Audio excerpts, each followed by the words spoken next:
bonsoir à tous les participants. C'est une joie de revoir ceux que nous connaissions les amis de l'année dernière et une joie de connaître les nouveaux amis. Nous allons commencer par le compte-rendu de notre fédération, la fédération elle-même. Donc vous voyez le comité, Francis de Vessa, Jean-Louis et sa moitié, Jean-Louis et Elisabeth Antero.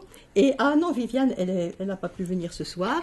Donc, et moi-même, donc nous sommes le comité de la fédération. Et Florence, en fait, représente le groupe des Noirites de Bordeaux. Donc, elle nous fera le compte-rendu. Nous allons faire le compte-rendu de la fédération d'abord, après le compte-rendu des groupes locaux. Donc, Florence pour le groupe de Bordeaux. Elisabeth nous lira le compte-rendu du groupe de Bruxelles, qui nous a été envoyé par Jacqueline. Francis nous lira le compte-rendu du groupe de Strasbourg envoyé par David. Voilà. Ensuite, Pascal nous fera le compte-rendu de l'association Reconstruire les 70 Nations. Et à nouveau, Francis parlera du groupe de la Paracha. Et voilà. Pour ce qui concerne le groupe de la fédération, notre compte-rendu concerne les deux points pour lesquels les deux motivations pour lesquelles nous avons voulu créer la fédération. Nous avons créé cette fédération, disons, en complément de ce qui existait, qui est excellent par Internet, des cours par Internet avec Reconstruire les 70 Nations, des cours aussi par les rabbinim, bien sûr. Et notre but à nous a été à la fois les liens, les contacts avec les rabbinim, pour établir les contacts avec les rabbinim et les liens aussi entre nous, fortifier les liens entre nous, non plus seulement par Internet, mais par des rencontres 2 fois par an.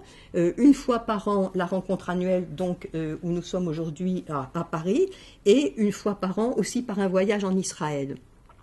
Donc, sur ces 2 points, des contacts avec les rabbinim, nous avons voulu établir un contact avec tout le réseau, en fait, à la fois des synagogues et des Batei Chabad de France, en fait, en travaillant avec la tête, c'est-à-dire l'année dernière, pour ceux qui ont vu notre convention de l'année dernière à Paris, était orateur le Rav Nissenbaum, qui est porte-parole du Bet Lubavitch de France, qui fait partie aussi du consistoire, et le Rav Meir Malka, qui est du consistoire, qui a été 17 ans directeur du service des conversions à Paris, qui veut aussi travailler avec nous, et était notre 3e orateur, le Rav Spiteski, le Rav Yaakov Spiteski, qui lui est à Jérusalem, mais c'est lui qui a établi les contacts autant avec le Rav Nissenbaum et avec le Rav Malka, parce que nous, à l'époque, personne ne nous connaissait et nous ne connaissions personne,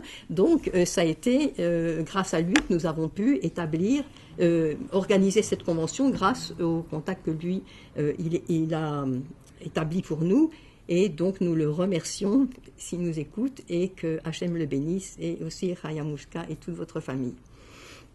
Voilà, pour ce domaine des relations avec les rabbinim, c'est vrai que cette convention de l'année dernière nous a fait connaître d'eux et a établi le premier contact, mais pendant toute l'année, en fait, le Rav Nissenbaum et le Rav Malka, quand nous avons eu besoin, nous ont aidés de plusieurs sortes. Par exemple, quand nous avons eu besoin pour des Bnei Noar isolés en France, qui voulaient établir un contact avec la synagogue en vue de connaître d'autres personnes des nations aussi intéressées par la Torah, en vue de créer des groupes locaux et de travailler avec des rabbinim qui les enseignent d'ailleurs. Donc le Rav Malka et le Rav Nissenbaum ont pu orienter ces Bnei Noar isolés à une synagogue ou un Bet Rabat local. C'est vrai que quand on va de la part comme membre de la fédération avec lesquels travaillent le Rav Nissenbaum et le Rav Malka, et qu'on va se présenter à un Rav ou à un Rabad de la part, disons, du Rav Malka ou du Rav Nissenbaum, c'est vrai que c'est quand même beaucoup plus facile d'établir le contact, et puis de pouvoir être aidé, de pouvoir être accueilli. Et Bezrat Hashem, puisqu'ils veulent, nous les remercions, continuer à travailler avec nous, c'est vrai que Bezrat Hashem, nous pourrons participer ainsi à la création de groupes locaux partout en France. Et en Suisse et en Belgique, pourquoi seulement en France? Oui. Dans tous les pays francophones, enseignés par des rabbinim locaux. C'est vrai que c'est excellent quand des rabbinim viennent de France et font des conventions, et ça donne beaucoup de vie, ça donne tout un élan spirituel. Mais nous, notre but, en fait, c'était de créer quelque chose avec je dirais, le tissu, entre guillemets, le tissu juif existant ici, des synagogues et des batailles rabat pour avoir des enseignants sur place et créer des groupes. Finalement, c'était ça le but. Donc, aussi, quand certains d'entre nous avaient besoin de conseils aussi le Rav Nissenbaum et le Rav Malka, j'ai pu adresser les questions au Rav Nissenbaum et au Rav Malka, qui ont donc vraiment très volontiers, très gentiment donné des conseils à nos membres. Voilà, donc ça, déjà, pour nous, ça c'est une avancée magnifique. En plus, cette année, nous avons d'autres orateurs, puisque nous avons aussi le Rav Ohayon. Nous avons voulu travailler avec le Rav Harouche et avec le site Joie de Vivre, et donc le Rav Ohayon, cette année, qui habite Paris, en plus, sera notre orateur, et Bezrat Hashem, nous pourrons, si des personnes de Paris sont intéressées, démarrer un groupe, et enfin ça, nous discuterons de ça avec lui. Mais donc, Baruch Hashem pour ce nouveau contact. Et puis, en fait, entre-temps, je parle de la convention, mais entre-temps, nous avons organisé aussi le symposium à Jérusalem. Et à ce symposium aussi, donc c'est des contacts avec les rabbinim de Paris, mais aussi avec les rabbinim d'Israël, puisque à ce symposium, il y avait autant comme orateurs le Rav Cherki et le Rav Weiner, qui sont les deux responsables des deux branches noachides, finalement, des deux mouvements noachides. Je ne sais pas s'il n'y a pas... Il y a une coupure là. Ah, ça y est, c'est reparti. C'est reparti. Je ne sais pas où ça a coupé, mais bon. C'est bon. Voilà, bon, je disais que je faisais la rétrospective en fait de l'année. Après la convention de l'année dernière à Paris, nous avons aussi organisé le symposium à Jérusalem, où étaient orateurs le Rav Cherki et le Rav Weiner, qui sont les responsables des deux mouvements noachides créés par des rabbinim. Nous sommes un mouvement noachide, mais créé en fait par nous-mêmes, par la base. Donc nous avions comme orateurs les responsables des deux mouvements noachides, finalement internationaux même, et puis aussi le Rav Twitou, parce que nous avons tenu à l'avoir comme orateur, parce que il a souvent conseillé aussi certains de nos membres, beaucoup de nos membres l'écoutent, et il est écouté par énormément de juifs, mais aussi par énormément de personnes des nations. Donc pour nous, c'était important aussi de l'avoir comme orateur, et aussi de nous faire connaître et d'établir ce contact. Et le troisième orateur était le Rav Daniel Cohen. Ça, c'était très très important pour nous. Baruch Hashem, il était de passage dans sa famille, mais il est responsable, lui, depuis 10 ans du groupe noachide du Québec, de Montréal. Et aussi, il enseigne aussi des groupes de juifs, mais il enseigne depuis 10 ans le groupe noachide du Québec. Et donc, c'était une opportunité formidable pour nous de l'avoir comme orateur là-bas. Et je lui avais lancé comme une boutade. Alors, si vous êtes de passage, si jamais vous êtes de passage, Bezrat Hashem à Paris, quand nous avons la convention à Paris, alors vous serez notre orateur. Et puis, quelque temps après, on a considéré ça tous comme un miracle quand il m'a envoyé un message. Je ferai tout mon possible pour venir comme orateur. Et pour nous, c'était extraordinaire que des rabbinim prennent autant au sérieux ce qu'on fait, parce que venir quand même de Montréal pour être orateur, ou ne serait-ce qu'envisager de venir de Montréal pour être notre orateur, pour nous, ça c'était vraiment un très très très grand encouragement, surtout de la part de quelqu'un qui est 10 ans responsable d'un groupe de noachide là-bas. Et après, plus de nouvelles pendant un certain temps, donc je n'osais pas lui poser la question. Et quand j'ai posé la question, est-ce qu'il faut vous tenir quand même une chambre d'hôtel? Donc il y a 8 jours, même pas 8 jours, et il m'a envoyé une réponse donc il prend l'avion ce soir de Montréal, et il arrivera, vraiment c'est un autre miracle d'Hachem, juste pour nous faire la conférence à 14h demain, et à 16h il doit déjà nous quitter. En fait, nous bénéficions c'est la Hashgacha pratique d'Hachem, qu'il a comment on dit, un Eruah Mishparti, en français on dit un événement familial, un événement familial dans la région parisienne, qui permet que... Bonjour Hélène. Bonjour. et donc qui permet qu'il soit de passage à Paris juste, en fait, quand nous faisons la convention. D'ailleurs, Élie aussi, Élie Guest, c'est grâce à un événement aussi familial, puisque lui, il est entre Nice et Israël où il a fait son alia, donc grâce aussi à un événement familial, il sera aussi notre orateur demain. Donc nous avons bénéficié vraiment de beaucoup de miracles d'Hachem et nous l'en remercions. Donc c'est des nouveaux contacts qui sont établis pour nous. Aussi un autre contact du point de vue des rabbanim, c'est que ça fait plusieurs années que nous essayons de réorganiser un nouveau voyage en Israël, et cette année, donc nous voulions, comme j'ai dit tout à l'heure, travailler avec l'équipe du Rav Arouche, et Bezrat Hashem, tu as encore une... Oui, ça repart. Oui, mais c'est une fois. Nous voulions travailler avec l'équipe du Rav Arouche, et donc j'avais demandé si pendant notre voyage en Israël, nous pourrions rencontrer le Rav Arouche, et s'il pouvait nous faire un cours traduit par quelqu'un là-bas, ou alors que l'un des rabbinim de son équipe nous fasse un cours. Et je leur ai dit, est-ce que par le hasard d'Hachem, la Gara Pratit, vous avez des contacts à Paris, et est-ce qu'on pourra avoir un orateur pour notre conférence? Ils m'ont dit, mais oui, le Rav Ohayon Or, bon, c'est un des membres justement de leur équipe qui est ici et qui sera notre orateur demain. Nous sommes reconnaissants à Hachem de toutes ces portes qui nous ouvrent au niveau des rabbanim, donc autant en France. Et d'ailleurs, l'année prochaine, nous avons aussi j'ai déjà la réponse du Rav Meloul, Chabad aussi, il y a ceux qui ne connaissent pas, vous avez ces cours de Tania dans YouTube, et vous voyez la qualité aussi des enseignements. Le Rav Nissenbaum, le Rav Meloul, c'est vraiment des personnes très, très profondes, et à la fois très profondes et très élevées, et très humaines. Et donc pour nous, ce sont des contacts extraordinaires. Il m'a dit que cette année, il était en Israël juste quand nous faisons la conférence, mais l'année prochaine, avec joie, il m'a dit qu'il serait notre orateur. Donc voilà, pour nous, c'est vraiment sur ce plan-là des contacts avec les rabbanim, c'est vraiment des très très grands encouragements.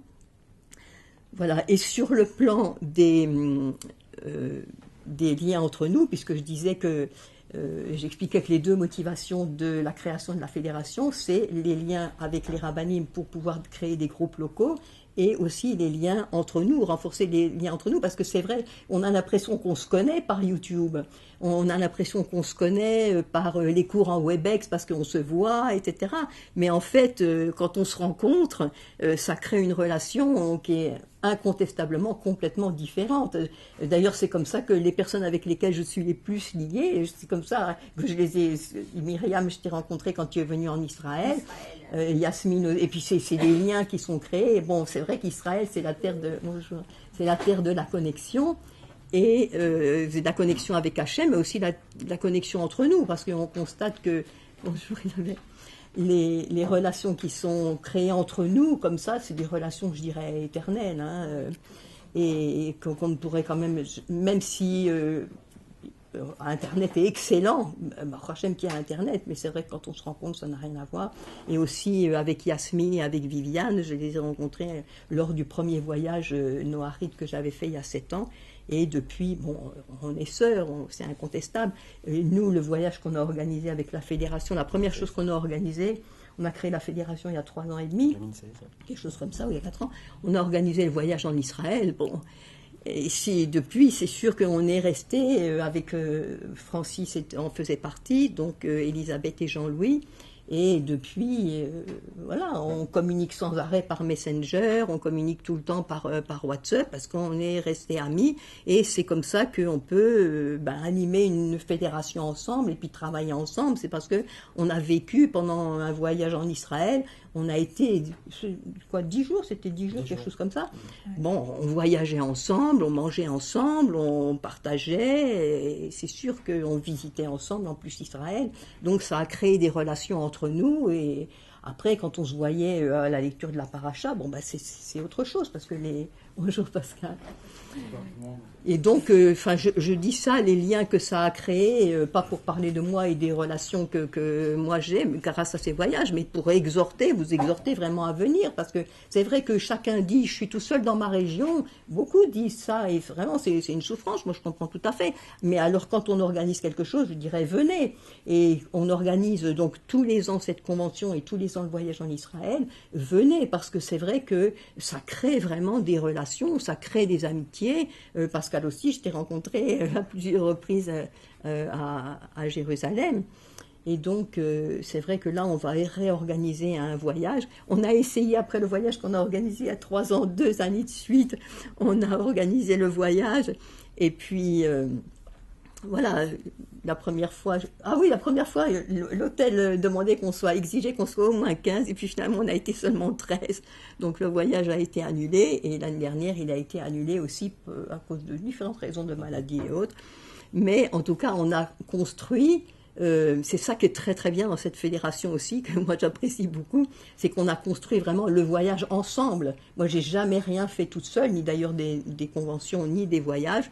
Mais on a tout le temps communiqué avec toi, avec vous aussi, avec aussi Jacqueline. C'était important pour moi de savoir que pensait aussi le groupe de Belgique. Donc Jacqueline, j'étais sans arrêt en contact avec Jacqueline qui retransmettait aussi les questions et les informations à son groupe et me renvoyait non, ça on a déjà visité, ça on a déjà visité. Donc comme ça qu'on a choisi la visite toute une journée à Shiloh, c'est parce que grâce au contact, on voit quels orateurs intéressent, et c'est vous qui avez choisi d'aller au cours du Rav Ben Ishai, et puis que j'ai connu d'ailleurs grâce à vous, à Emouna à Jérusalem, j'ai connu grâce au Bnei Noach et les cours excellent du Rav Yehuda Ben Ishai, et c'est comme ça qu'on va aller le voir lors du prochain voyage. C'est comme ça aussi qu'on a décidé ensemble, vraiment, d'aller au cours de Yoel Ben Harosh. Et puis, bon, certains voulaient aller au cours du Rav Shriki, et bon, tout le monde voulait aller au cours aussi de Joie de vivre, du Rav Arouche. Donc, c'est comme ça qu'on a construit vraiment ensemble le voyage l'année dernière, par vraiment chacun mettant sa pierre, et c'est ça qui crée la communauté qu'on a entre nous, c'est que on ne prend aucune décision, moi je prends jamais aucune décision toute seule, c'est vraiment après avoir parlé en messenger avec les uns, avec les autres, et construit aussi David du groupe de Strasbourg aussi, on a toujours été en contact pour tout décider ensemble, tout construire ensemble. Bon, je t'ai demandé ton avis, Florence, autant que je pouvais, mais avec le nouveau travail, mais dorénavant je t'en mettrai davantage, et je te demanderai davantage ton avis. Voilà. Donc c'est vraiment une vie de communauté. Ah oui, il y a aussi Viviane Mater, je n'ai oublié personne, Viviane Fagotin. Viviane Mater aussi, bon, si tu nous écoutes, elle n'a pas pu venir, elle voulait absolument venir aussi à la convention, donc on te salue bien et qu'Hachem te bénisse à tout point de vue. Et aussi Viviane Fagotin, donc, qui est l'autre personne du comité. Aussi Viviane Fagotin et Yasmine, bien sûr, on a toujours aussi tout construit ensemble. Et d'ailleurs, cette convention en est l'exemple, parce que vraiment, cette convention est le fruit des discussions permanentes et des partages et vraiment des communications permanentes entre nous. Et d'ailleurs, c'est Viviane qui a... Moi, je téléphonais d'Israël pour trouver les restaurants, mais bon, déjà, ça coûte une fortune de téléphoner d'Israël. Et puis, j'arrivais pas à trouver de restaurant, parce que celui que j'ai trouvé, c'est pour le soir. Là, il y a au maximum 30 places, mais bon... Pour le midi, j'arrivais pas à trouver de restaurant. Soit c'était des traiteurs, soit c'était trop petit. Et ben, c'est très bien que j'ai pas trouvé, parce que comme ça, c'est Viviane Viviane Fagotin, qui a trouvé le restaurant. Et donc, mort Hachem, parce que c'est un restaurant, c'est super. Et voilà, il y a 80 places, donc ceux qui veulent venir, vous pouvez venir. Tous ceux de Paris, vous pouvez venir. Il y a 80 places au restaurant dimanche midi. Ah bon, on peut faire ton anniversaire si tu veux. Pas cette année. Non, mais c'était l'année dernière, oui. Ah oui, d'anniversaire à côté de nous. Oui, non. Ah oui, alors le restaurant il est fermé, là. Celui-là il est fermé, justement. Je voulais me renseigner pour savoir s'il était ouvert, mais qu'on occupait toute la place, parce que l'année dernière, ça... Mais c'est bien, parce que quand on a eu des mauvaises expériences, après ça reste comme un sujet de... oui, de rigolade. ça reste les bons souvenirs quand même si sur le moment c'était vraiment... Voilà, mais on a trouvé un restaurant super cette année, voilà, grâce à Viviane. Et donc, en fait, cette convention est vraiment le fruit de cette collaboration. Et puis, il y a eu des problèmes aussi, des inondations dans le sud, la voie ferrée qui s'écroule, pas de train, pas de bus. Et puis, c'est Francis qui a cherché des heures et des heures. Oui, comment vous allez tous pouvoir venir? Et donc, c'est ça que je trouve super, c'est que vraiment, voilà, on a tout créé ensemble. Ah oui, puis je veux surtout pas oublier, alors, notre technicien en chef, et puis donc Jean-Louis qui lui, alors, vraiment qu'Hachem vous bénisse, hein, parce qu'ils investissent dans du matériel pour filmer nos voyages, pour filmer les conventions, et vraiment c'est une grande mitzvah et c'est un très très grand encouragement. C'est vrai, on organise quelque chose et on voit quelqu'un qui est prêt à investir même aussi pour acheter du matériel plus performant, pour filmer nos voyages et nos conventions. C'est vraiment très très beau. Et puis voilà, c'est un encouragement aussi pour vous. Vas-y. Je voulais juste dire que Pascal Cailleux serait bienvenu, il aurait bien participé, mais il a des problèmes de santé et donc il va tout regarder sur Facebook. Ouais. Il a dit que l'année prochaine il serait Amen. En tout cas, Refoua Shlema, qu'Hachem te bénisse, Pascal. Ce sont des amis de très très longue date. Oui. Et c'est vrai que plusieurs personnes, plusieurs d'entre nous, plusieurs amis, plusieurs frères et sœurs, on est tous une grande famille, voulaient venir, et soit pour des problèmes de maladie, soit pour des problèmes divers, en fait, n'ont pas pu venir. Donc on vous salue bien, et qu'Hachem vous bénisse, Refoua Shlema, ou qu'Hachem pourvoie à vos besoins, pour ceux qui ont besoin, qu'Hachem vous bénisse dans les différents secteurs de votre vie. Et puis qu'Hachem, en fait, nous bénisse tous, qu'on puisse justement créer des groupes qui nous encouragent aussi, parce que c'est vrai que je comprends trop bien, quand on est isolé comme ça dans sa région, c'est vraiment très très très difficile. Donc c'est aussi pour ça que nous avons voulu faire le live, parce que tout le monde n'a pas l'opportunité non plus de venir. Donc demain aussi, toute la journée, les enseignements des rabbinim seront diffusés, mais cette fois sur mon mur, seront diffusés en live grâce aux prouesses techniques de Jean-Louis. Voilà, donc maintenant on va faire qui c'est qui veut commencer? Tu commences le compte-rendu de David du groupe de Strasbourg. Bon, David, de Strasbourg, ne pouvant pas venir, nous a légué la tâche de faire un commentaire sur les activités que le groupe de Strasbourg a depuis un an maintenant, même un peu plus. Hein. Voilà, ils ont bien avancé. Donc, il tient avant tout à remercier Tzipora, qui donne beaucoup de son temps et beaucoup d'efforts pour que l'événement que l'on vit aujourd'hui tous ensemble ait pu arriver à son terme, quoi. Voilà, et donc c'est le groupe de Ben Noir de Strasbourg qui, pour l'instant, compte 5 personnes, parfois 6, et puis ils en espèrent bientôt un nombre plus important, et, dont un couple avec leur fille, la compagne de David, et puis une autre personne. Alors, il y a à peu près un an, le rabbin orthodoxe de la communauté de Strasbourg a accepté de les réunir tous les 15 jours pour leur dispenser un cours d'environ 1 heure. Et même si le temps déborde, il y a toujours une disponibilité du Rav, et des fois ils arrivent à 1h30, voire même un peu plus d'entretien. Les sujets qu'ils abordent varient.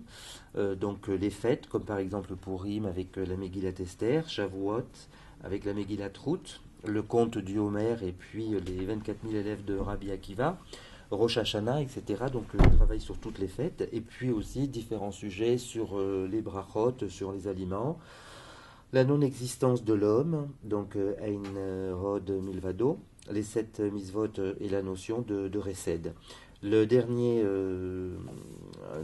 thème en date a été le statut de Eved, donc le serviteur qui travaille dans une maison de famille juive et qui devait pratiquer les mitzvot. de la femme juive et de faire aussi Shabbat.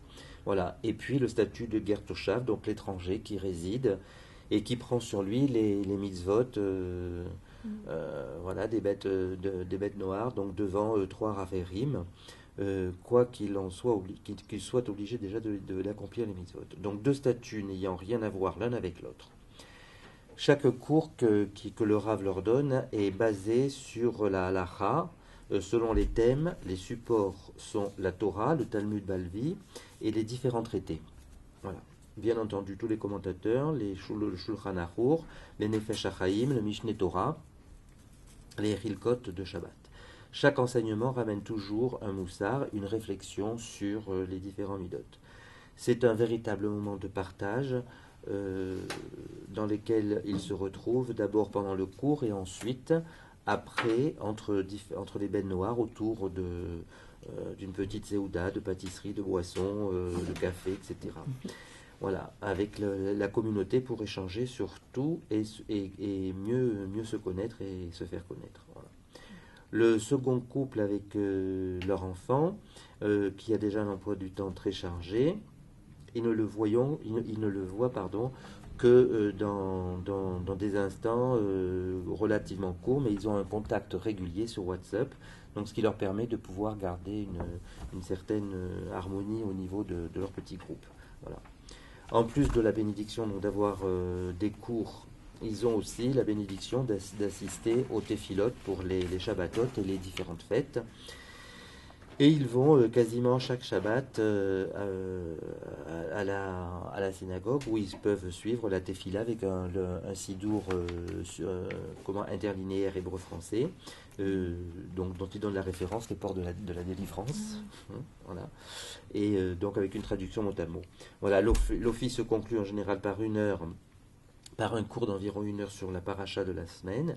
Et également sur les premiers jours en ce qui concernait la fête pour les Selichot, voilà, ils sont invités pour la tefila de Sukkot, ils ont été donc invités, et ensuite ils se sont retrouvés sous la soukha du Rav. Voilà, ils ont eu la joie d'assister au mariage d'un des fils du Rav. Et en bref, dit-il, nous sommes bientôt juifs. Voilà, entre parenthèses, mort de rire. Voilà. Donc ils plaisantent, bien évidemment, et ils font bien la part des choses entre ce qui est pour les juifs et ce qui reste du domaine des bennes noires. Voilà, ça fait partie des choses qui leur plaisent et qui évitent toute confusion. Voilà. Donc ils ont des échanges réguliers avec de nombreuses personnes, qu'ils soient raves ou non. Et d'ailleurs, le Rav leur a dit il y a à peu près 2 semaines que maintenant il faisait partie des meubles. Voilà. Donc ils peuvent accéder aux différentes conférences, par exemple, donc ils citent toutes celles qui ont déjà eu lieu et qui sont organisées par l'association Regesh du Rav Yehi Ben Chetrit, entre autres, organisées par le consistoire, le Rav Mordechai Shriki, le Rav Jakim Ileski, qui est organisé par le Bet Rabad, les Rav Shneur Zelman et Ashkenazi, le Rav Nissam Pinson, et à l'occasion du Yutet qui se lève avec les Rabbanim Shimon et Mendel Samana. Voilà.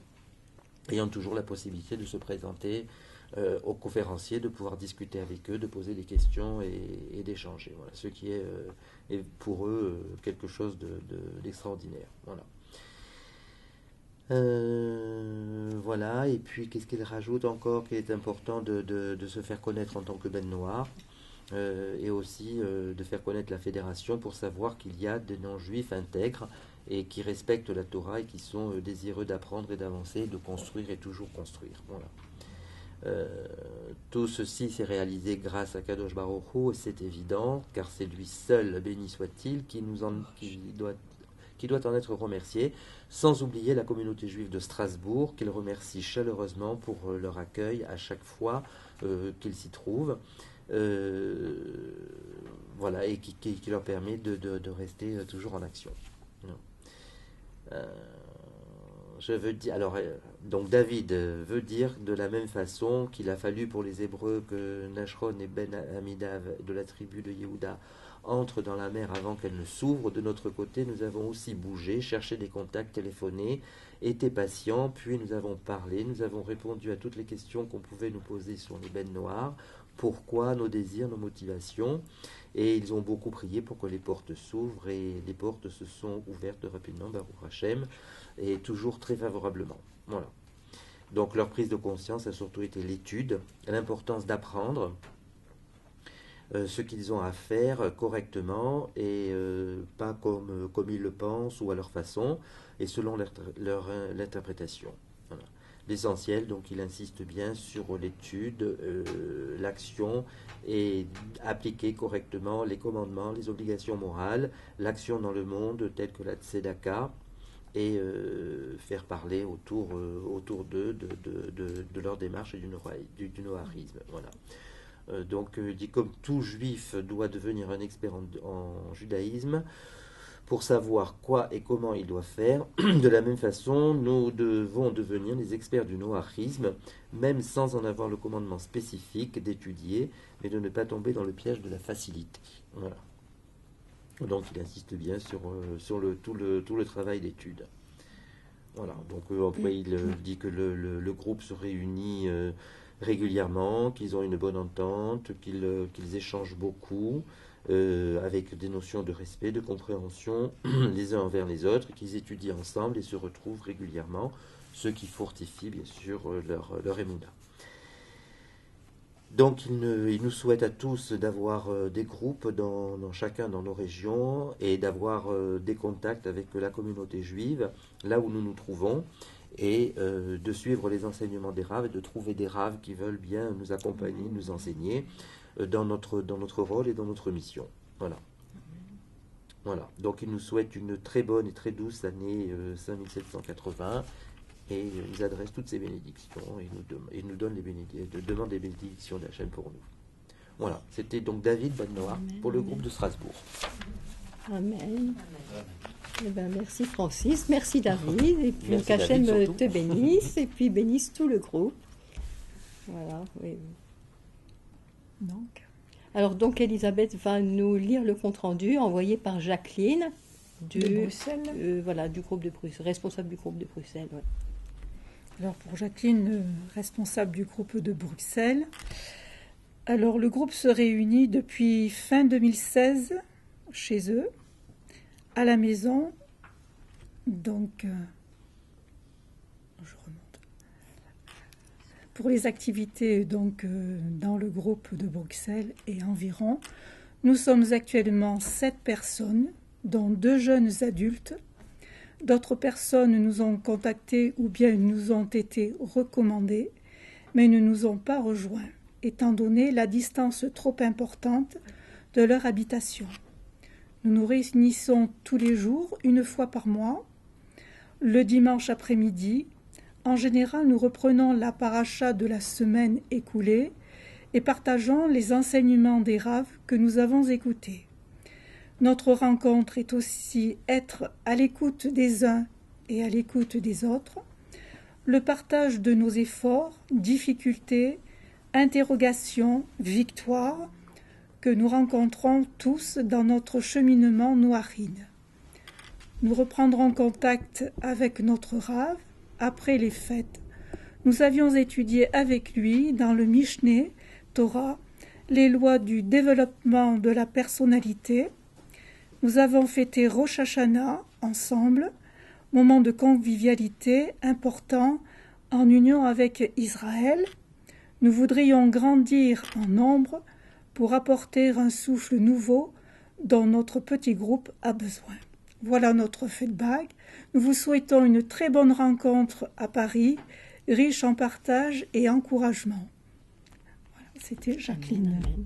le groupe de Jacqueline. Amen. Ben, merci Jacqueline, et qu'Hachem vous bénisse, Amen. toi et Raymond, et Tina et tous les autres membres, de toute son abondance qui vous bénisse. Donc Florence va nous faire le compte-rendu du groupe de Bordeaux. Alors attends, là c'est Florence Hazard. Ouais, mais c'est... Ça va repartir. Ouais, il faut attendre. Ouais, il faut attendre.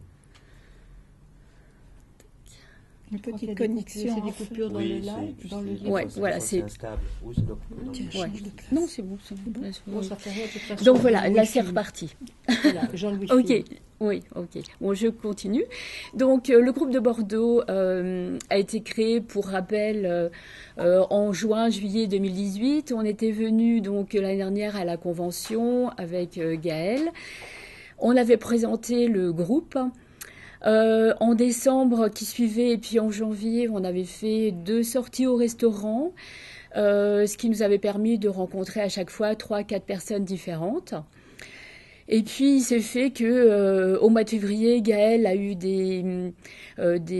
a été obligé de se mettre un petit peu en retrait à cause de sa profession. Bon, il a changé de travail, etc. Donc professionnellement, c'était très compliqué, il s'est mis un peu en retrait. Nous avions quand même créé une page Facebook qui pour nous était quand même un lien. Dessus, enfin, il y a à peu près 45 abonnés sur la page, qui n'est pas du tout représentatif effectivement de ceux qui sont sur Bordeaux, puisqu'il y a beaucoup déjà des personnes qui nous soutiennent des autres fédérations, et puis aussi des gens qui sont vraiment éloignés de Bordeaux. On n'est donc pas si nombreux sur Bordeaux. Et donc, j'ai alimenté le temps que Gaël fasse son petit comeback. Donc, j'ai alimenté un peu la page Facebook en essayant de ne pas être trop redondant avec des vidéos, des choses que l'on trouvait sur les autres sites. Voilà. Et il se fait aussi que Gaël, donc, qui avait fait, comme il l'avait expliqué à la dernière convention, il a fait donc ses cours à la yeshiva et donc était diplômé. Il nous avait proposé à ce moment-là de faire des cours. Et ça n'avait pas été mis, donc ça n'avait pas été suivi des faits. Et de ce fait-là, au mois de septembre, il avait quand même plus de temps de libre. Et donc, il a pu mettre ses cours, donc l'étude du CEDER, donc en place. On se réunit donc une fois par semaine depuis septembre. À chaque fois sur la page Facebook, on donne la date parce que ça change évidemment en fonction de nos horaires professionnels. Lui, il rentre quand même assez tard. Et donc, une fois par semaine, on se réunit. À chaque fois, on est 4, voire 5. Oui, c'est à nouveau coupé. Donc, je continue ou non? Oui, parce que Jean-Louis filme de toute façon. Oui, ça coupe continuellement. Oui, mais ça bon. coupe continuellement? Ça fait rien parce qu'après on va passer ton film. C'est parce que là, D'accord. il doit y avoir Internet est instable, c'est pour ça. D'accord. Donc je continue. Donc on se réunit donc une fois par semaine et donc pour cette étude du CEDER, 4, 5, voire 6 personnes. Donc on donne effectivement les dates sur la page Facebook. Ce que je voulais dire aussi, cette page Facebook, ce groupe, c'est un groupe local. Si on l'a créé, c'était pour qu'on se retrouve. C'était pas vraiment pour alimenter, pour avoir encore plein de choses sur Facebook. C'était pas ça. Facebook, c'était vraiment un lien, juste un contact pour une visibilité sur Bordeaux. Et donc de ce fait, quand les gens s'inscrivent, on se parle souvent par Messenger, en message privé. On me demande des renseignements, donc j'explique un petit peu le pourquoi, notre activité, ce qu'on peut faire. Voilà, donc c'est plus ça, c'est effectivement pour se sentir moins isolé, c'est pour créer des liens. Et j'espère que ça va continuer, parce qu'il y en a qui sont inscrits mais qui n'ont pas encore fait le pas de venir vers nous vraiment réellement et sont toujours seulement sur la page Facebook. Mais ça va venir, on y croit. Par contre, c'est vrai qu'on a pris contact avec la synagogue du consistoire et puis aussi le Bet Rabad. Ça n'a pas encore porté ses fruits, on verra bien. Et par contre, on a eu un contact avec la faculté de Bordeaux, celle de Pessac-Talence, les cours de théologie qui nous ont demandé effectivement qu'est-ce que c'était le noirisme et qui aimeraient bien nous rencontrer. Donc voilà, donc là on a déjà commencé à répondre, on va faire ce qu'il faut. Voilà. Bon, Rachel, oui, c'était bien, aussi une c'est ouverture bien. vers l'extérieur. Et, bien. voilà. Ah bah oui alors, bravo. Donc Voilà ce qui se passe sur Bordeaux. Bah, c'est déjà très bien. Ça avance. Ouais. Non, très bien, la page Facebook, très bien. D'ailleurs, tu peux partager, quand vous avez les cours, partage-le sur la fédération, c'est bien aussi. Comme ça, on a les informations, tout le monde a les informations de ce qui se passe aussi à Bordeaux quand vous avez les cours. Oui, tout à fait, oui, bien sûr. Oui, pourquoi pas. Oui, surtout qu'en plus, il y en a quand même de Bordeaux qui sont sur la fédération. Donc, Oui, et puis Baruch Hashem, que Gaël il ait pu reprendre les cours. Et puis, il y a une super ambiance.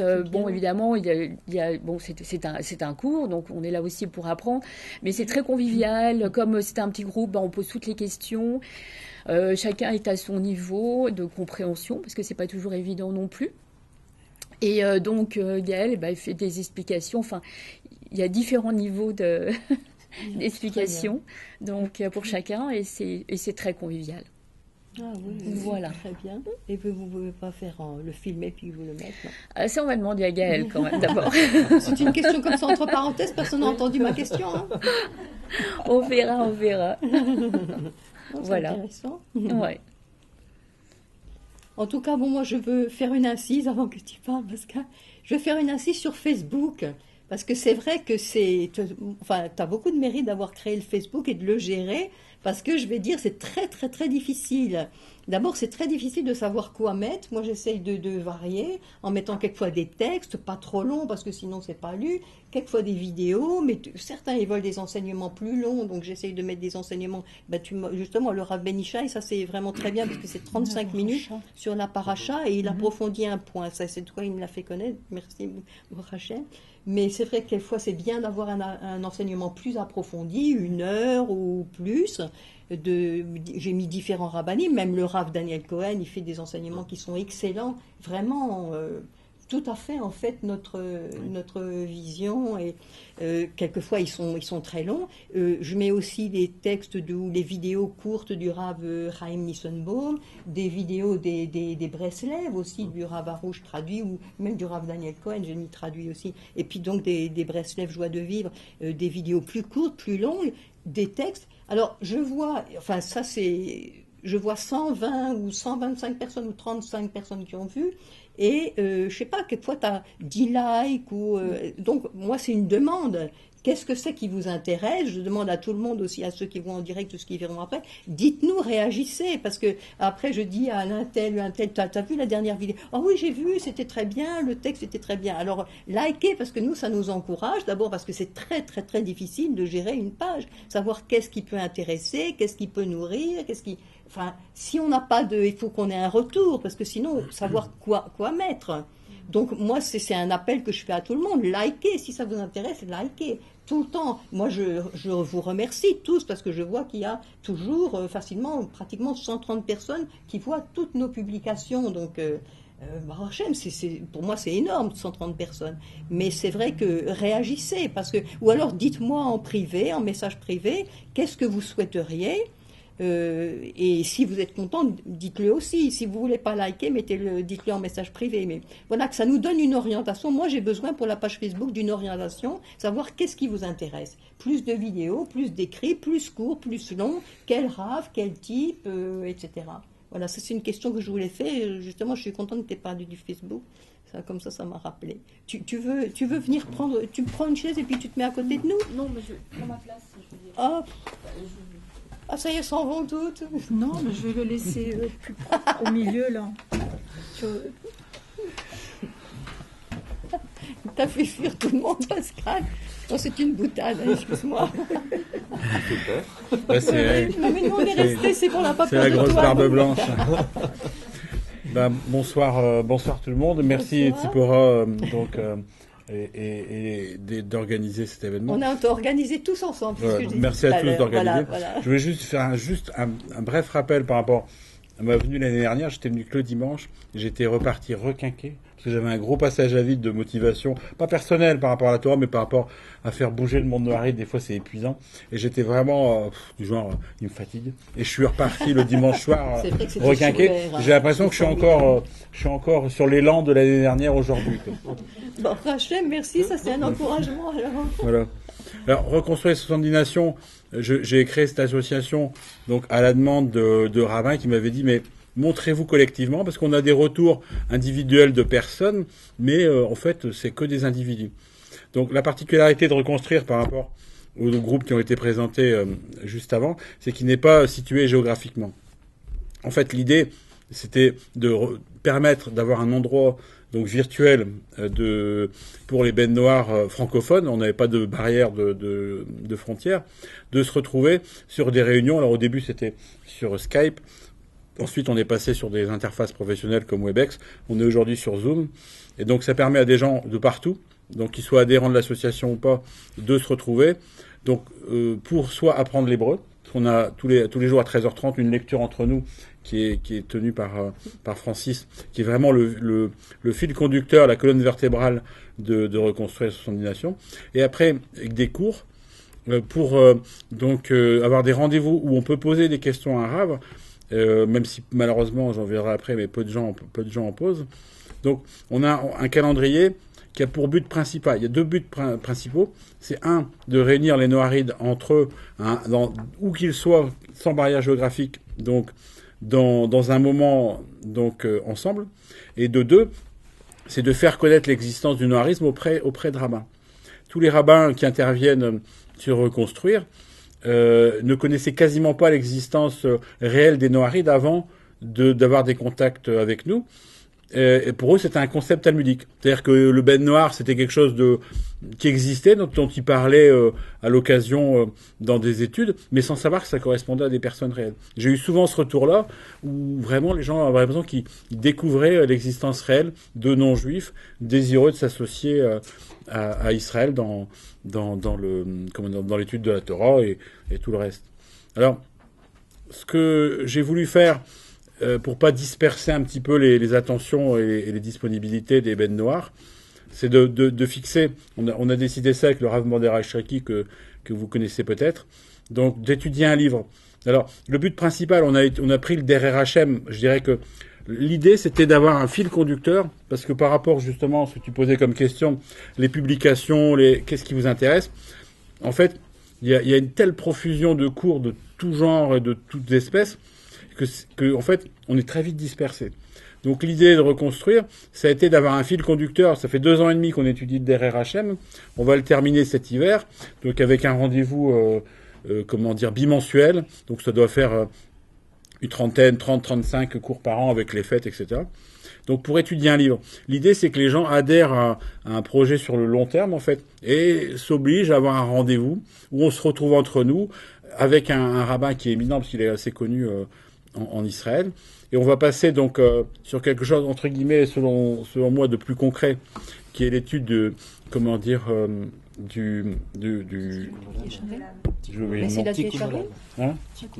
le Tikkun Olam, voilà, je suis désolé, je suis parti à 10h ce matin du fin fond des Alpes pour arriver. Donc le Tikkun Olam, donc c'est un concept et c'est aussi un livre, un petit livre qui a pour but de peut-être de traduire concrètement en actes. En tout cas, c'est ce que je demande au Rav. Dites-nous en actes ce qu'on doit faire pour être des bennes noires. Parce que c'est très bien de rentrer dans des communautés. Alors, ça ne concerne pas reconstruire parce qu'on n'est pas lié à une zone géographique. Donc, rentrer dans des communautés et avoir une vie religieuse avec des rabbins et des juifs, c'est très bien. Mais je dirais qu'il y a aussi une dimension donc Tikkun Olam, réparation du monde. Concrètement, qu'est-ce qu'on va, qu'est-ce qu'on va pouvoir faire pour réparer le monde avec les Hébreux, hein. Ouais, voilà. Les nations et les Hébreux, on est associés pour réparer le monde, et donc nous, on est peut-être les précurseurs en fait du noirisme, mais normalement, ça va finir par concerner tout le monde. Donc, comment concrètement on peut traduire ça? Parce que je pense qu'une vie de noiride intégrée à une synagogue, ça a dû exister dans le passé. Il y avait le parvis des nations au temple, donc ça existait déjà. Il y avait des non-juifs à l'époque, dans l'Antiquité, il y avait toujours des non-juifs à la porte des synagogues. Donc c'est pas quelque chose de vraiment nouveau. Mais concrètement, il y a malheureusement en France une opacité. Le monde juif n'est pas vraiment visible dans la vie courante, en fait, si ce n'est pour des faits divers généralement malheureux. Donc je pense que ça peut être personnellement, moi, Reconstruire travaillera plus, en tout cas, sur proposer concrètement une visibilité à l'association entre Israël et les nations dans tout le panel de la vie, parce que le tikkun olam, c'est la réparation du monde, ça concerne tout le panel, en fait, des activités humaines, sans restriction. Et c'est aussi une invitation à sortir des démarches individuelles, parce que il y a énormément de gens qui sont sensibilisés à la Torah dans les nations, mais beaucoup restent dans des démarches personnelles.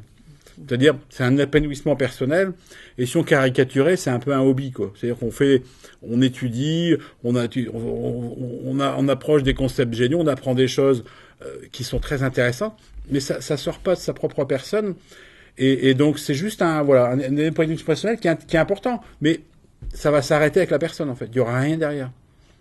Donc les communautés réelles noarides, c'est vraiment c'est vraiment important, mais ça doit donner une visibilité des nations auprès du monde juif, parce qu'il est complètement ignorant dans sa grande majorité de notre existence.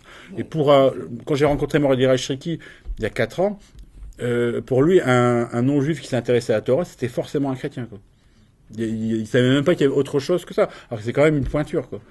Donc on a un problème de visibilité. Donc le travail qui se fait dans les différentes communautés localement au niveau d'un rabbin, c'est très bien.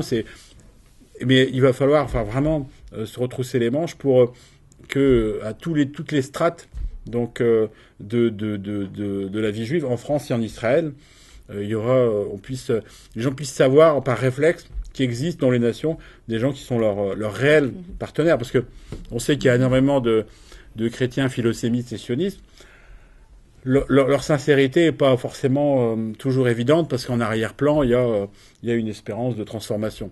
Que nous, les juifs et les rabbins, on les aime comme ils sont. On voudrait même qu'ils soient un peu plus ouverts dans leur message aux nations, plutôt que tournés sur eux-mêmes, ce qui, par rapport à l'histoire, est légitime. Mais il y a vraiment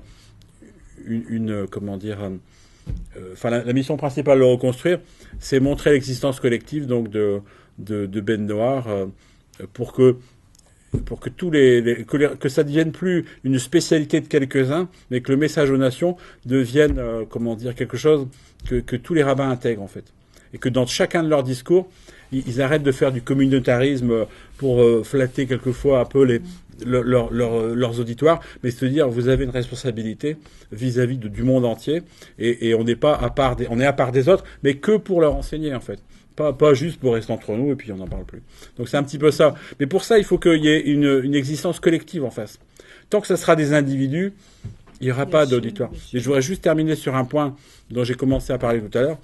C'est qu'en fait, pour les groupes donc locaux, donc c'est très bien d'être 5, 6 et autres, mais il y a une autre réalité qu'il faut prendre en compte, c'est la réalité de l'existence administrative et de l'existence financière, en fait.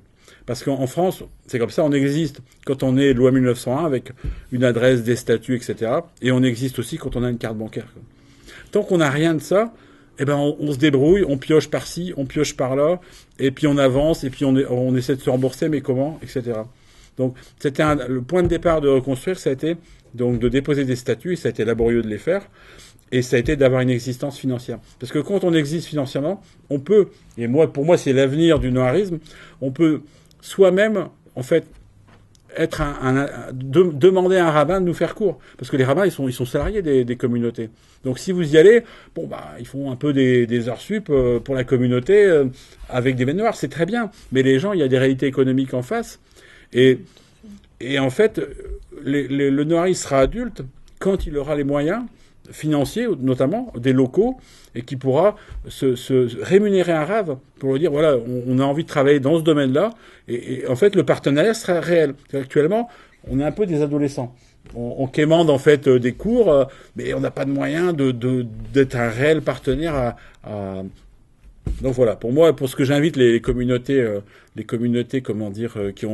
se sont ancrées, c'est au plus vite de passer à une réalité administrative et financière pour pouvoir être des vrais interlocuteurs, ne serait-ce que s'assurer, déjà. Ça paraît pas, mais l'assurance, c'est un domaine, moi j'ai essayé d'assurer reconstruire il y a 2 ans pour j'ai organisé un séminaire, c'est extrêmement compliqué. Dès qu'il y a le mot religion quelque part, les assureurs ils fuient dans tous les sens. Hein. Donc rien que ça, juste ce détail, on réunit des gens chez soi, c'est très bien, mais s'il y a un problème, comment on couvre. Donc c'est évidemment, c'est pas très vendeur comme démarche, mais c'est primordial pour moi, pour les groupes qui peuvent se structurer, c'est d'avoir une existence administrative. Donc voilà, c'est le message que je voulais faire passer, c'est de pouvoir vous structurer, y compris administrativement. Voilà. Oui. En tout cas, bravo aux 3 groupes qui ont été présentés précédemment, parce que je les ai tous plus ou moins connus. Ça fait plaisir de voir qu'il y a des ancrages qui se font localement. Et dès le début de Reconstruire, quand j'ai créé Reconstruire il y a 4 ans, j'ai dit c'est une entité, un groupe qui a vocation à disparaître, parce qu'après il y aura des communautés noirries de partout. Il y aura plus besoin de se réunir avec des interfaces en ligne, parce qu'il y aura des groupes dans toutes les villes. Donc, voilà. Amen. Amen. Ça n'empêchera pas les interfaces en ligne. Oui, on pourra toujours se voir comme ça aussi. Oui. Ah, tu t'en vas? Je sais pas. Non, mais justement, oui. Justement, ce que tu dis, en fait, bon, voilà, j'ai oublié d'annoncer tout à l'heure, mais oui, que nous, justement, on va créer l'association. En fait, c'est-à-dire que la création de l'association, pour nous, dont j'ai présenté tout à l'heure le comité, mais en fait c'est le comité de l'association dont nous allons déposer les statuts très prochainement avec le siège à Paris, donc avec comme membre Francis, enfin les membres du comité, notre brillant technicien et trésorier, tu es trésorier, Jean-Louis, et puis donc Viviane Fagotin et moi. Donc nous allons déposer les statuts très bientôt, justement parce que nous avons, nous rejoignons tout à fait ce que tu dis, d'un besoin aussi, non seulement d'une existence juridique, mais aussi justement de finances. Et pour nous, c'est une démarche très intéressante parce que nous avons déjà constitué l'association en travaillant ensemble, exactement comme c'est la démarche inverse en fait. La création de l'association comme statut juridique est le fruit de la collaboration, coopération. On a déjà constitué l'association en ce sens qu'on fait tout ensemble, on travaille tout le temps ensemble, etc. Et le statut juridique en fait n'est que la constatation. On se constitue en association non pas parce qu'on a besoin administrativement d'une réalité juridique, mais elle est le fruit d'une réalité d'amitié et de coopération effective qui existe déjà, et donc on crée tout naturellement l'association parce qu'on est déjà une association en fait, donc nous rejoignons tout à fait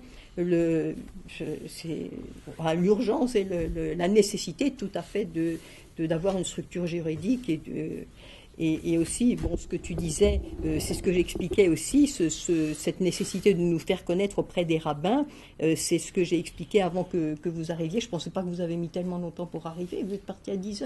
Oh. Non, mais moi, je suis parti des Alpes du Sud, hein, donc j'étais à Bonn qu'à 14h.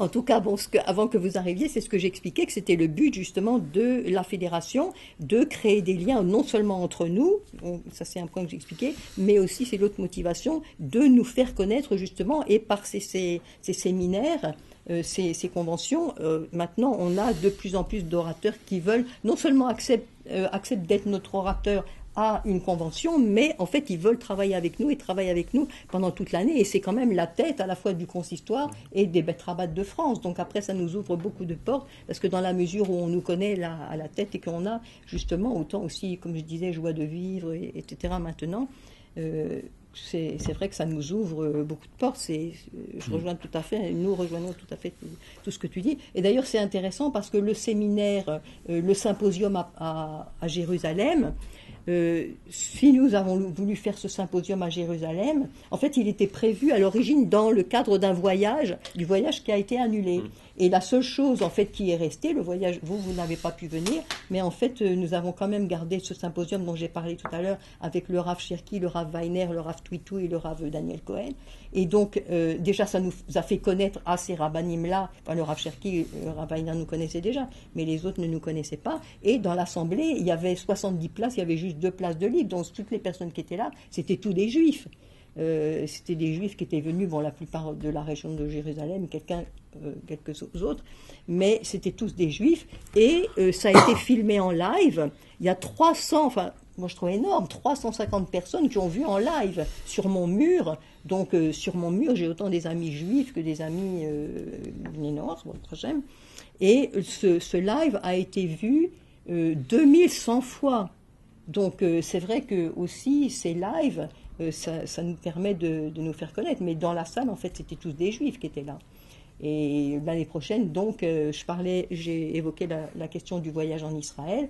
Donc demain, nous en parlerons avec Élie, puisque le voyage que nous avions prévu, en fait, la structure reste, en gros, des visites et des cours, etc. Mais il va s'imbriquer, c'est ça qui est intéressant, dans le voyage de Élie Guèze, puisque cette année, c'est vrai que nous avions organisé un voyage et un symposium. Notre symposium à nous était le jeudi, et le symposium de Élie était quoi, le mardi, la semaine suivante, le lundi ou le mardi ? Je ne sais plus. Enfin bon, c'était la semaine suivante, quelques jours après. Donc, c'est pour ça, j'en ai discuté avec le comité et je leur ai dit, bon, il faut qu'on mette nos moyens ensemble. D'abord, c'est nos moyens financiers, parce que c'est vraiment très, très coûteux d'organiser des séminaires comme ça, des symposiums comme ça, mais aussi nos moyens en hommes quand on organise un voyage. Organiser les voyages ensemble. Donc le voyage de Élie est plus long, il en parlera demain. Je comporte une dizaine de jours, je pense, donc commence par 3 jours dans le désert, et avec son optique, il a une optique bien spécifique, très très intéressante, d'un regard intéressant, qui nous expliquera demain. Et notre voyage à nous, donc, s'imbrique, on fait une semaine en commun, 8 jours en commun, et avec les nouveautés dont il parlera justement de symposium, comme ça lui appartient, cette idée-là, je le laisserai en parler demain, mais c'est très intéressant, très très très intéressant, et ça va nous ouvrir aussi, et nous faire connaître, et nous ouvrir beaucoup de portes, et donc un Shabbat aussi avec un Rav. Voilà, donc nous avons beaucoup de projets. Et Baruch Hashem, moi je me réjouis beaucoup de l'avancée et des nouveaux projets, autant de reconstruire. Baruch Hashem pour tout le travail que tu fais, qu'Hashem te bénisse aussi, et tous les tiens, et tous les membres de reconstruire, et puis donc de l'avancée des groupes. Et Bezrat Hashem, on pourra aussi créer un groupe à Paris avec le Rav Ohayon. Ça dépendra en fait de demain. Jacob. De Yitzhak Ohayon, celui de Joie de Vivre qui travaille avec le Rav Arouche.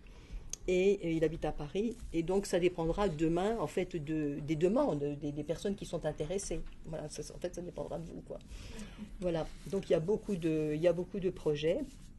Baruch Hashem, donc Hashem nous guide, et donc demain, ce soir-là, nous allons voir une vidéo maintenant. Et demain, ça c'est fini de toute façon maintenant, puisque là, oui, maintenant on va voir la vidéo. C'est bon, tu as trouvé le vidéoprojecteur. On a encore le temps. Mais j'ai une remarque à faire. Ah, mais non, tu te fais parler du groupe de la paracha. Oui, c'est bon, c'est pas. Ah, excuse-moi, oui, pardon, Pascal, je t'ai coupé. Ouais, il y a un truc, je sais pas. Tu veux filmer ce que Francis va dire sur la paracha? Oui, on pourra en parler peut-être demain. D'accord. Et puis peut-être du nouveau groupe, je ne sais pas si c'est réservé aux adhérents. Ou en fait, non, c'est ouvert à tout le monde. Bah, disons que... Parce qu'il y en a qui sont intéressés. Hein. Oui, alors c'est toujours... Je voulais avoir des précisions à ce sujet. Oui, il y a plusieurs personnes qui ont posé des questions sur ce sujet, donc on en parlera. Moi, j'ai juste une remarque générale à faire, c'est que on était... moi, j'ai découvert l'existence du noirisme par une vidéo que tu as fait fin 2012. Oui, je suis pas noire. Et voilà. Et en fait, je crois que ce qui manque, en fait, peut-être, qu'on trouve un peu sur le site du Centre Making Mondial, c'est une bibliothèque de courtes vidéos et de références de livres pour découvrir le noirisme. Parce que, en fait, comme on avance nous, dans notre parcours noirisme, on a tendance à oublier les fondamentaux. Mais t'as fait ça, la bibliothèque? Oui, c'est des livres, ouais. Et les vidéos, tu peux faire dans le cadre de Reconstruire? Dans le site de Reconstruire, il n'y a pas moyen de faire un organigramme. Voilà, elles sont forcément dans un ordre chronologique. Et alors tu voudrais qu'on fasse où, alors, dans nos Facebook? C'est une réflexion. Non, il faut quelque chose qui soit archivé de manière plus... Comment dire? Parce que Facebook, c'est bien pour l'instantané. Pour les archives, c'est un peu plus compliqué, quoi. En fait, à l'intérieur de l'un de mes deux Facebook, on a fait une chose sur la fédération. On peut regrouper des vidéos, là. Ouais. Surtout qu'il y a toutes mes vidéos de Batte Noire dans mon YouTube. On peut le faire là, hein, Jean-Louis. Après, il y a tous les gens qui n'ont pas Facebook aussi.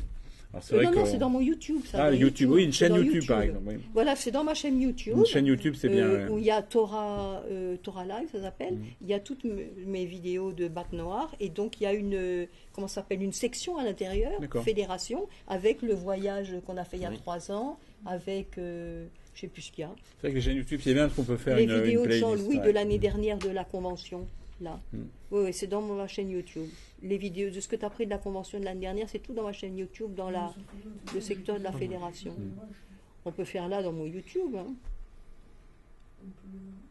En faisant un bon référencement. Il faut les partager en fait. Hein, ouais. Oui.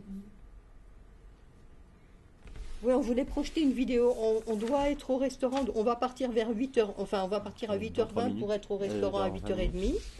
Et puis, on voulait passer... Attends, on est juste dans le timing, regarde. Oui. On avait dit 8h. On est fort. Hein. Il est loin le restaurant? Il faut bien se tenter les fleurs. Hein, non, il a 5 minutes, quoi. Ouais, 5 minutes. Parce que je vais venu avec un fourgon. Alors, j'ai trouvé une place et à 300 mètres, mais... faut dire, on va dire au revoir. Si on oui, par contre, le direct, on va quand même dire au revoir à nos auditeurs. Oui, c'est revenu, il est revenu tout seul. Ouais. Ah ben oui, alors merci de nous avoir écoutés.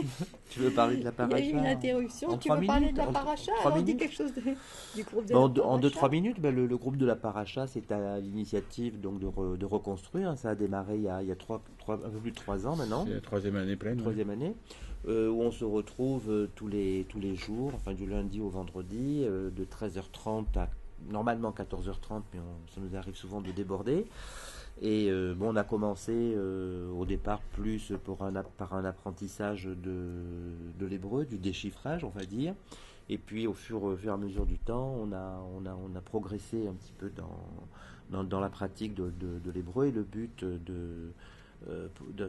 pour nous, c'est de pouvoir lire la paracha de la semaine en hébreu. Et donc chacun lit un verset, le traduit, et le but de la traduction, c'est pas de faire une belle traduction, mais c'est vraiment de traduire du mot à mot et d'aller chercher pour chaque mot la racine du mot pour pouvoir bien travailler sur le mot et avoir un bon apprentissage de la langue.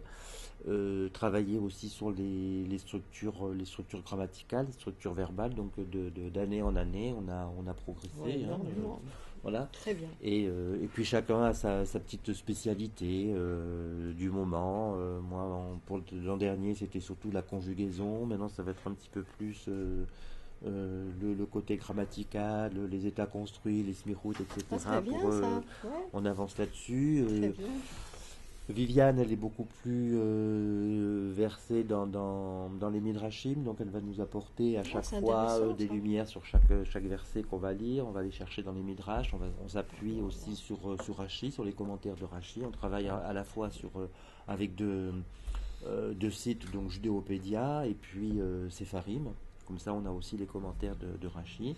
Et puis chacun d'entre nous, dans la semaine, va travailler sur quelque chose de précis par rapport à la section qu'on va lire. Alors d'année en année, on note et puis on avance comme ça au fur et à mesure dans la paracha. On pourra recommencer au début bientôt là. Bientôt, on va pouvoir recommencer au début. Ouais, donc, et tu veux parler du prochain groupe concret? Oui, alors à la demande donc de certains membres donc de l'association, il y a donc une volonté de créer un groupe un peu plus débutant, que Tsipora se propose de prendre en charge une autre plage horaire. Parce que la seule contrainte de Zoom, qui est notre interface de réunion, on peut faire autant de réunions qu'on veut, mais pas deux en même temps. Donc c'est forcément une autre tranche horaire. Donc qu'on mettra en place dès qu'on aura... c'était 16 à 17 heures, quelque chose comme ça 15 heures, on avait dit. 15 heures, voilà. C'est pas ça. Parce qu'eux, ils ont de 1h30 à 2h30. Oui. Comme ils sont bavards, ils parlent jusqu'à 3 heures. Mais en fait, donc, on après comme on va intégrer le groupe des débutants aussi. Donc... Voilà. Oui, parce qu'il y a Rachamim qui se propose de nous aider à... Alors techniquement, je verrai comment on fait. Si on a un autre numéro de réunion, on pourrait aussi élargir la réunion et la faire de 13h30 à 16h30 par exemple, que ce serait la même réunion, mais que les gens pourraient un peu se chevaucher aussi. Donc, techniquement, il y a les deux solutions. Soit une nouvelle réunion, un nouveau numéro de réunion, soit la même réunion Oui, parce qu'eux, ils sont quand même très avancés. Hein. Oui, là, c'est plus possible pour des nouveaux d'intégrer. Oui. Hein? Donc, il y a des Ça gens n'empêche qui pas. attendent avec impatience. Hein. Voilà. Eh ben, Oui, Isabelle, tu veux Dès aussi, lundi. ça t'intéresse?